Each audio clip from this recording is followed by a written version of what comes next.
was a stranger, and you welcomed me.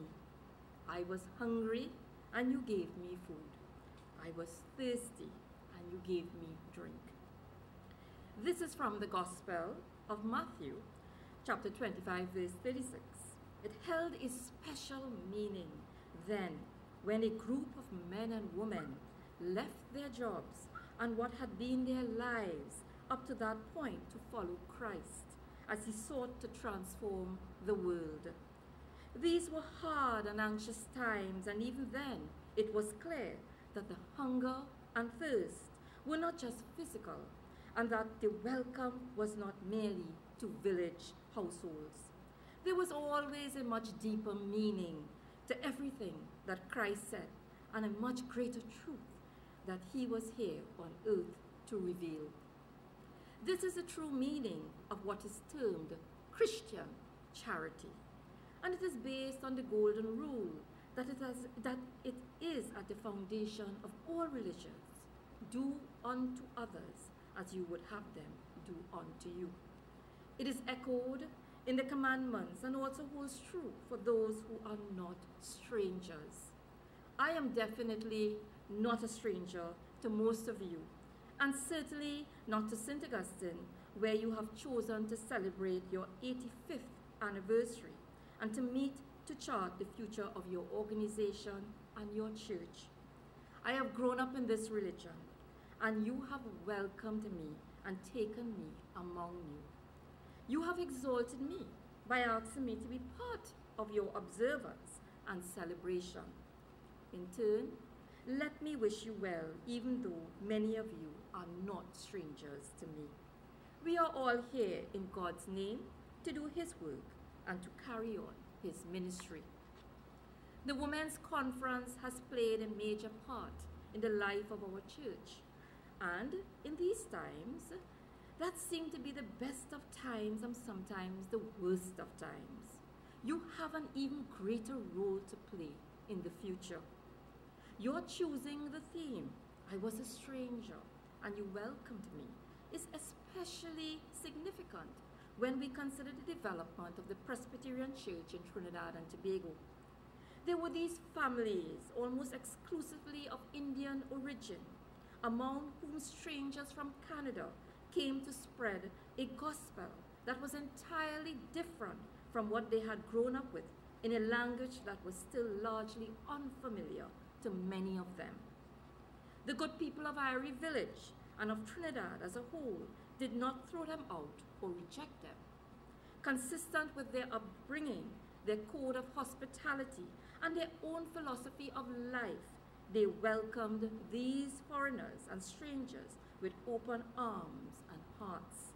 This is how the Women's Foreign Missionary Society, the WFMS, from the Presbyterian Church in Canada, came to play an integral part of the development of women in our Presbyterian Church here in Trinidad and Tobago. Our people gave these strangers not just a hearing, but a place in their lives and the lives of their children and their children's children. This behavior is part of a culture that is common to ancient India as it is to Africa, the two areas from which most of our ancestors came. Even now, anyone who comes into my mother's home and the homes of many of us here today must drink something when they arrive and cannot leave without eating something.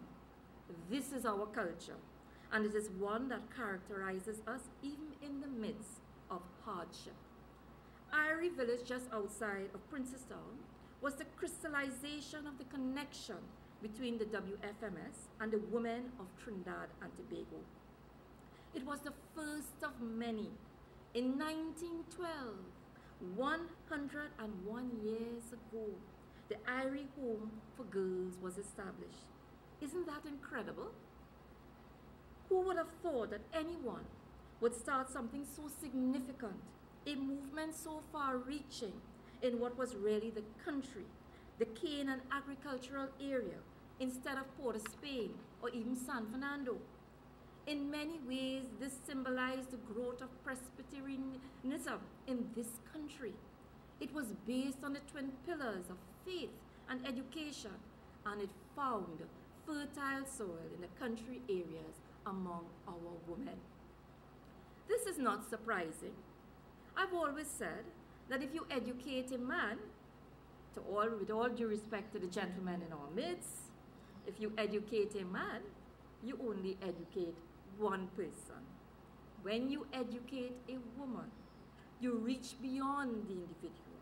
You educate a family, a village, a community, and a nation.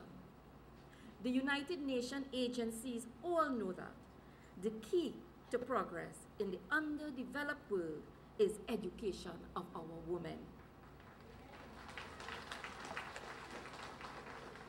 Do you realize that the WFMS found that out over 100 years ago and applied the lesson to other institutions?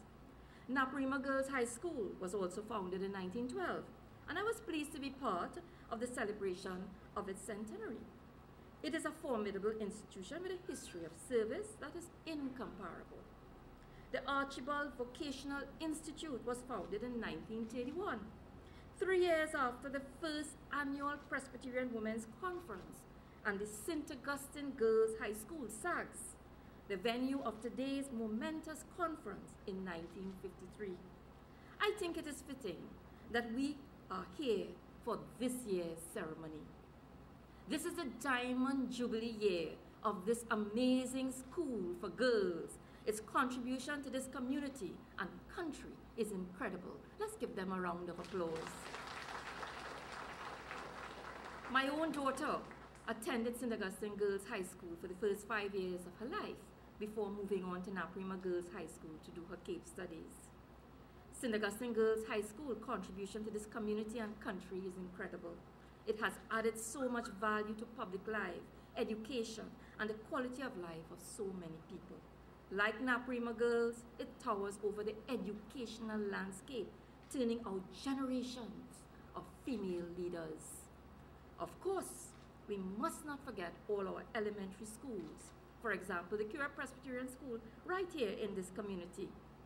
And in my own community in San Fernando, the Susamachar Church is on the same compound with a school named after Reverend Dr. Kenneth Grant, who started secondary level tuition for his son George and some of the other kids from the mission.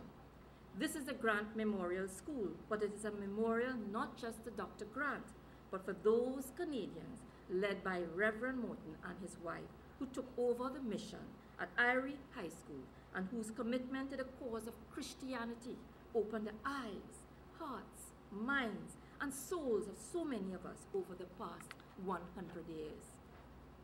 We have to look at the early encounters of these two worlds, the Presbyterian Church of Canada and the mainly Indian laborers of Irie Village, as a two-way street.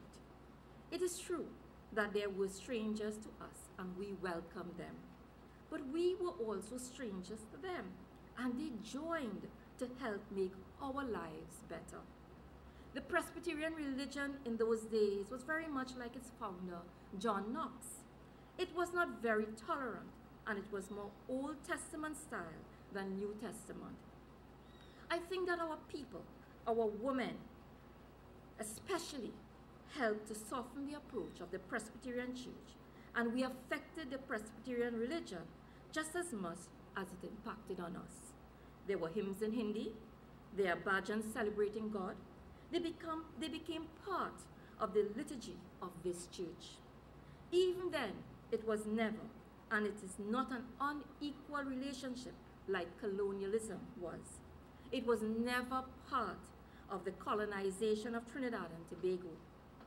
The relationship between the Canadians and the people of Trinidad and Tobago was and continues to be a partnership in progress, a partnership in prosperity, both material and spiritual, and a partnership for peace, harmony, and family values. It was founded on mutual trust and respect. It was founded on the mutual brotherhood and sisterhood of the children of God. Today, 15 years from the centenary of the Presbyterian Women's Conference And after 85 years of guiding the church safely through economic and political changes, where do we go from here? What are our next steps? And what are our plans for the future of our conference and our church? Trinidad and Tobago is changing rapidly. The pressure on women to contribute to the household is even greater today than it was in the days of the women of our Bible. While we are the ones that still keep our families together, the burden is even greater. Most of you here today work. You have to be breadwinners as well as bread makers. You are the rock on which not only this church, but the stability of our religion and our country depends on, which it is founded.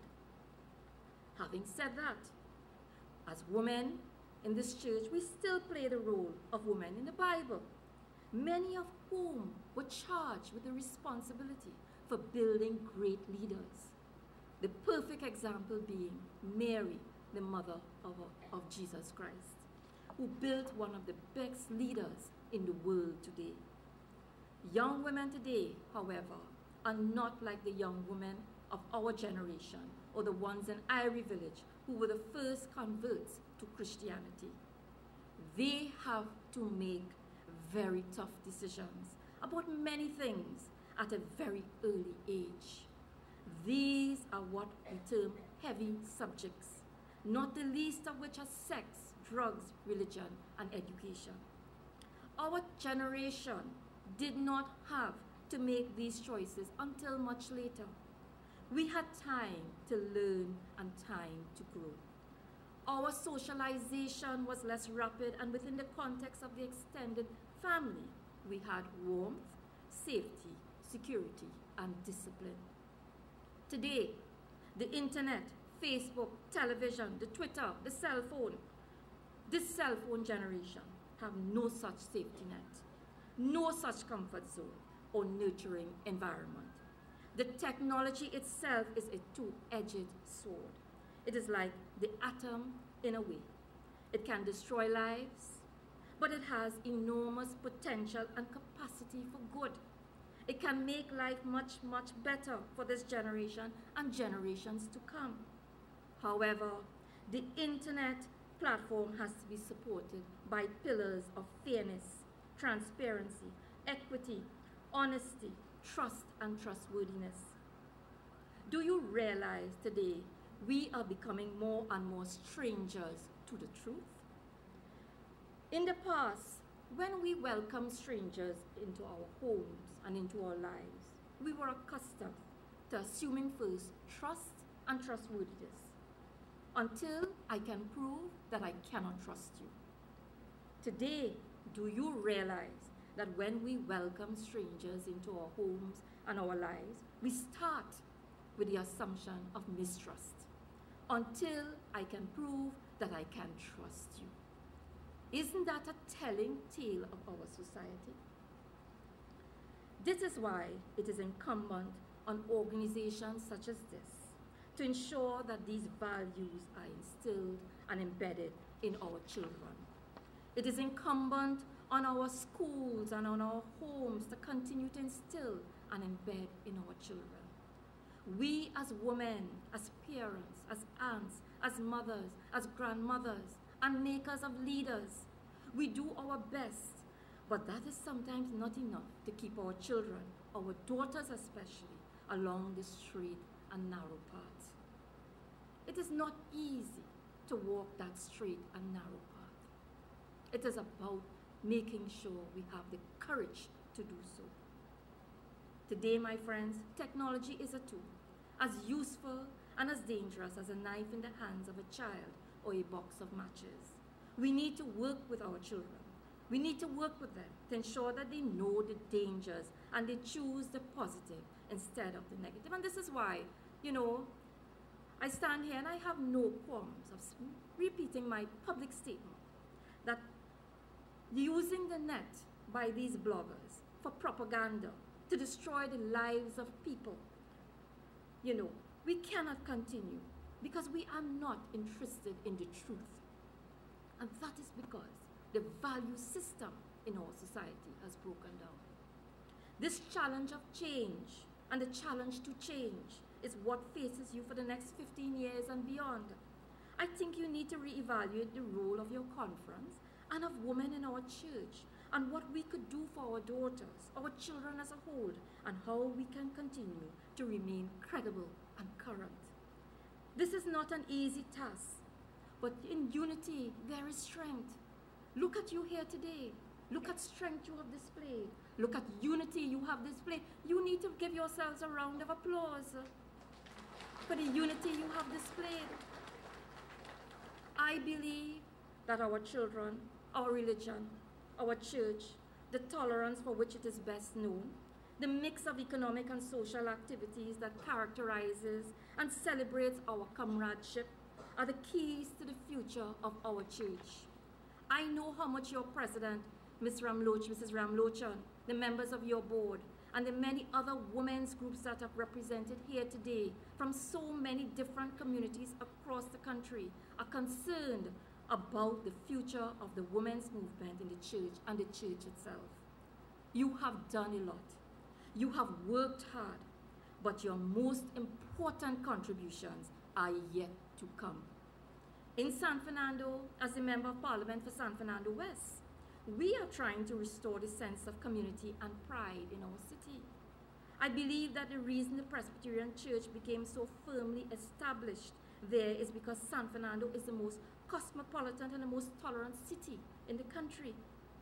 Every race and religion finds an equal place. In fact, it is on the grounds of our Seepersad-Bachan Church in San Fernando that we have our headquarters. Let me tell you, I always believe that communities in San Fernando were built by the women of the Seepersad-Bachan Presbyterian Church.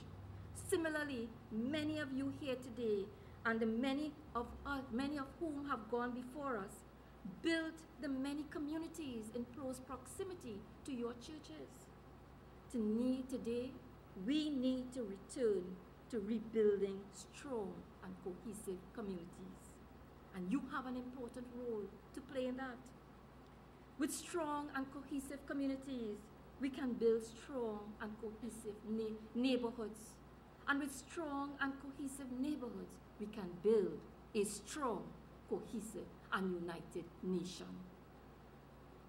My Ministry of Public Administration is facilitating the transformation of our national public service.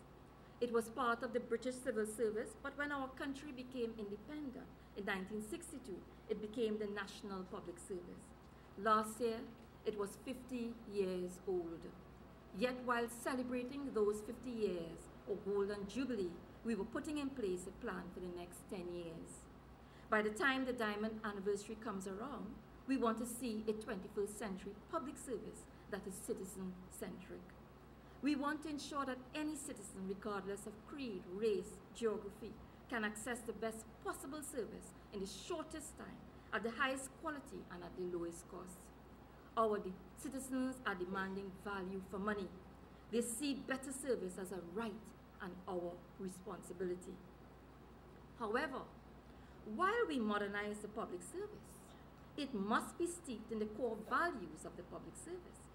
As we move to delegate authority and empower our public officers to make decisions in the public interest, we must ensure that every public servant who now has the power to make that decision adheres to the core values at all times.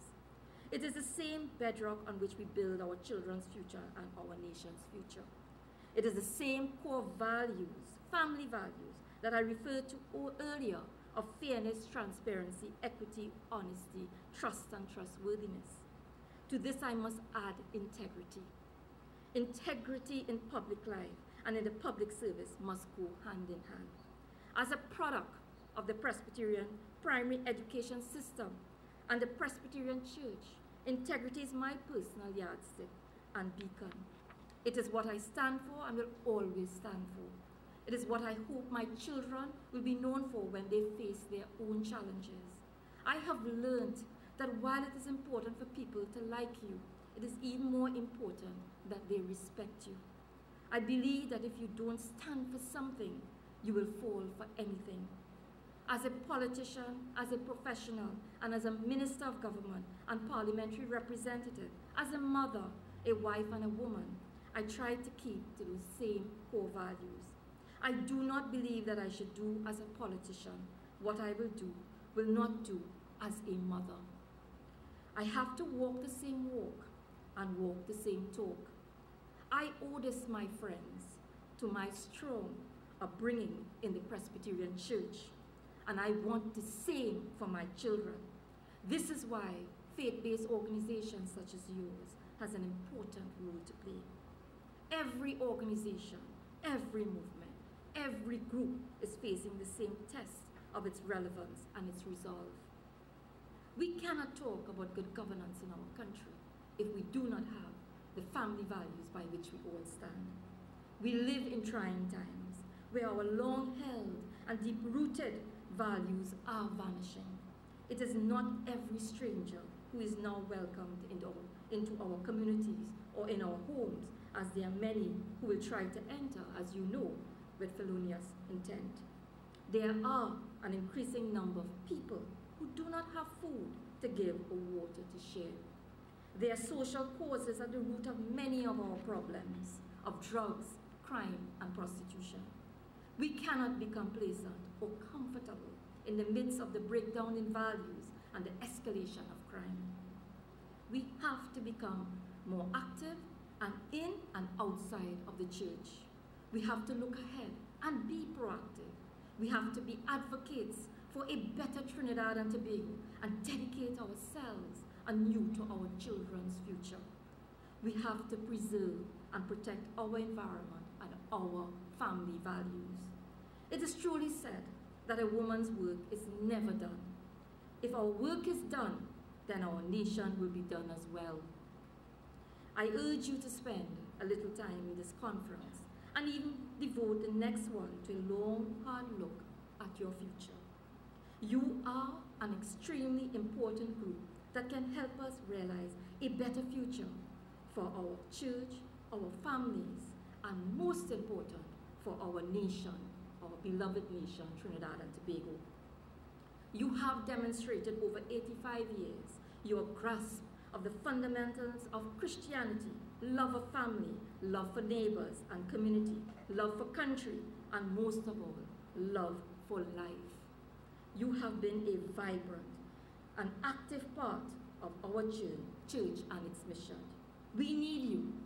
This nation needs you. As I end, I want to remind you of your conference hymn. Again, like a team, I was a stranger and you welcome me. It is appropriate and has far-reaching consequences for how we approach the future. It says, and you can all recite with me, if I can help somebody as I pass along, if I can cheer somebody with a word or song, if I can show somebody how they are traveling wrong, then my living shall not be in vain. As our country travels through time to its goal of sustainable development, let us commit ourselves to this message. Ladies, if I can show somebody how they are traveling wrong, then my living shall not be in vain. I pray that God will continue to bless each and every one of you, and that God will continue to bless this great organization with strength, courage, and wisdom to continue to work ahead of you as you go through the next 15 years and approach the centenary of your life. I thank you, ladies and gentlemen, and may God bless you.